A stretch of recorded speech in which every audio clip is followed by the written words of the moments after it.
L'isolation de la maison va être totalement transformée. Au départ, l'isolation se trouve sur le plafond du rez-de-chaussée de la maison. Une fois que le comble est aménagé, évidemment, cette isolation-là ne sert plus à se protéger du froid par rapport à la toiture de la maison.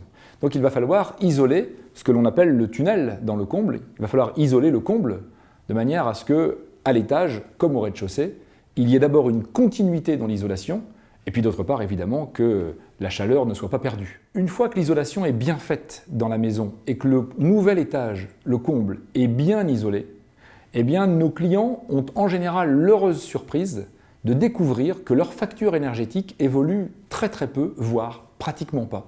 Si l'isolation qui était en place sur le plafond avait 15 ou 20 ans, comme c'est parfois le cas, et que l'on met aujourd'hui un système avec une isolation tout à fait moderne et nouvelle, évidemment l'efficacité énergétique de l'isolation mise en place est largement supérieure à l'isolation résiduelle qu'il y avait sur le plafond, et la facture énergétique de nos clients, en réalité, malgré le volume rapporté à l'étage, ne bouge pas.